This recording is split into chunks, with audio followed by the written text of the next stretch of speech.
25 de abril de 1898. El objetivo de Estados Unidos, al declarar la guerra a España, es expulsarla de Cuba y hacerse con el control de sus colonias en el Caribe y Filipinas.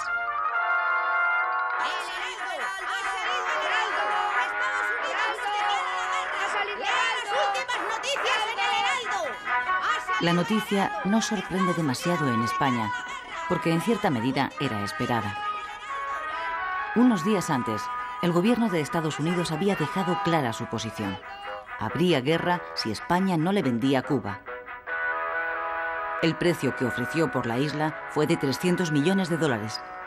El gobierno español, aún siendo consciente de la desigualdad de fuerzas y habiendo hecho hasta entonces lo posible por evitar la guerra, declinó la oferta.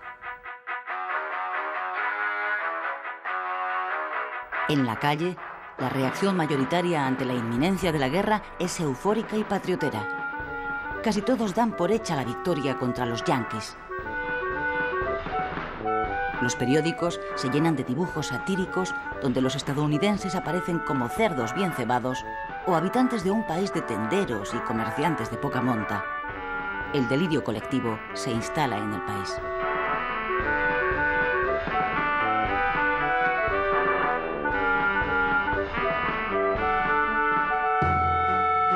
La realidad es muy diferente.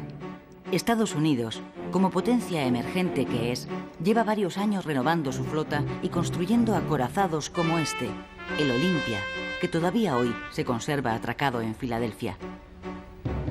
Cuba y Puerto Rico están a las puertas de Estados Unidos y al gobierno de Washington le venía molestando desde hace años atrás la presencia de una potencia extranjera cerca de sus costas. Sus intereses se vieron favorecidos a partir de 1895 con el estallido de una nueva sublevación nacionalista en Cuba. Fue en febrero de 1895 cuando los líderes de la sublevación, el poeta José Martí y los generales Máximo Gómez y Antonio Maceo, desembarcaron en la isla. En esta Segunda Guerra de Cuba se produjeron dos novedades respecto de la primera. Una, que los sublevados llevaron el conflicto a la zona occidental de la isla, la más rica, y arrasaron todo lo que encontraron a su paso. Se trataba de aplicar la táctica de tierra quemada. Uno de sus generales, Antonio Maceo, lo expresaba así: aniquilar Cuba es vencer al enemigo.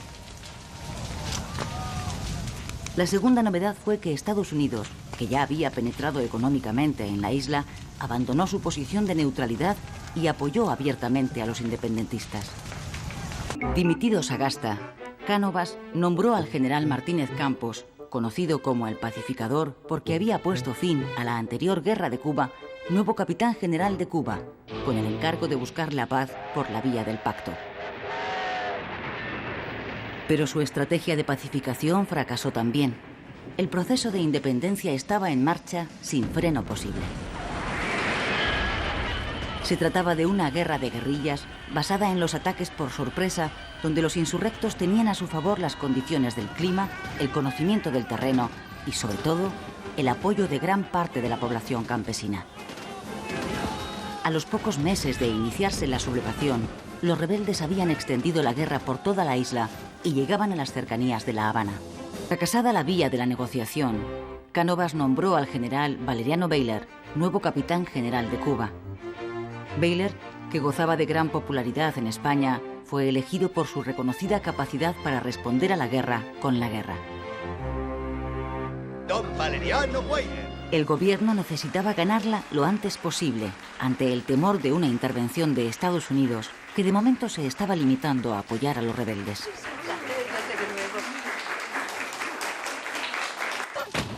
El general Bayler dio un giro radical a la estrategia mantenida hasta entonces. Con el propósito de aislar a los independentistas de su soporte social, los campesinos que les facilitan información, alimentos y apoyos, ordenó a la población rural que se concentrara en poblados controlados por las fuerzas españolas. Además, reforzó las trochas ya utilizadas en la Primera Guerra de Cuba, aunque con poco éxito. Estas son las truchas, o sea, caminos desbrozados y bordeados de fortines. El planteamiento estratégico es sencillo. Si se corta la isla por estas trochas, se divide en compartimentos estancos. Se aíslan las rebeliones parciales y, con una fuerza reducida, se puede proceder a la limpieza de cada sector, impidiendo que entre ellos se comunique. ¡Caballería! La nueva estrategia de Baylor cambió el signo de la guerra. Después de haber ocupado prácticamente toda la isla, los insurrectos fueron reducidos de nuevo a la parte oriental. Varios de sus líderes murieron o fueron detenidos. Sin embargo, su política de concentración de la población rural, cerca de 400.000 personas, le pasó una enorme factura. La falta de alimentos y la proliferación de enfermedades causaron entre los campesinos una elevadísima mortandad. Los periódicos norteamericanos, especialmente los sensacionalistas, que ya estaban embarcados en una campaña de propaganda contra España, encontraron sus mejores argumentos en las medidas de Baylor, al que describieron como un militar sanguinario responsable de todas esas muertes y de atroces campos de concentración.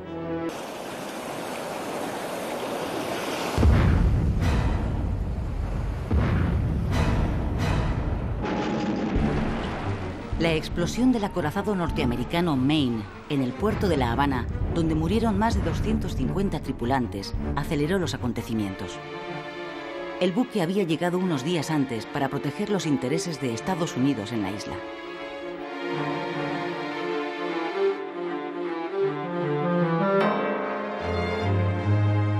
Las últimas investigaciones apuntan hoy a un accidente como causa de la explosión.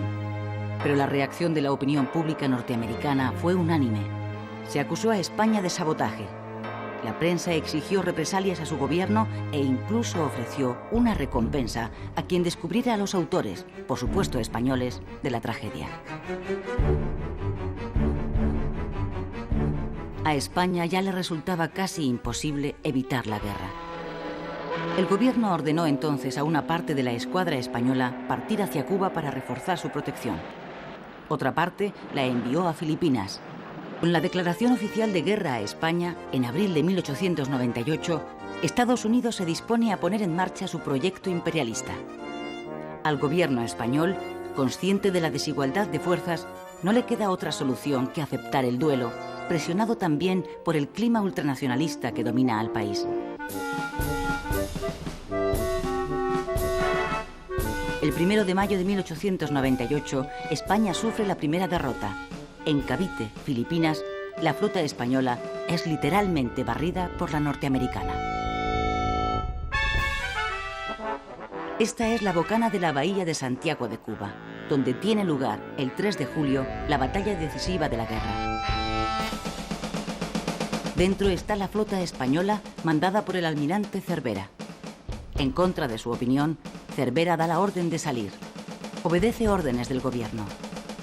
Fuera de la bahía, la flota norteamericana espera.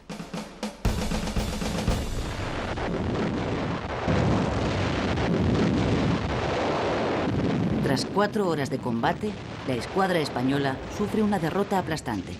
Sus 7 barcos son hundidos o apresados. Mueren 350 marineros españoles, norteamericanos 1.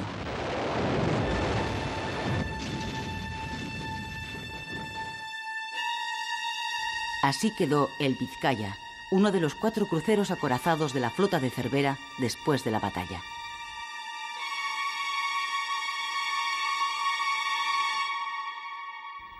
Tras la derrota, el desastre se precipita.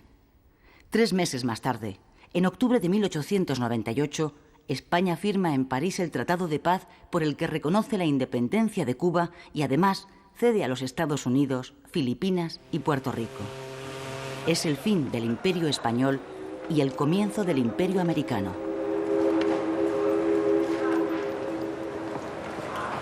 Consumada la derrota, los 150.000 soldados supervivientes emprenden el regreso a España.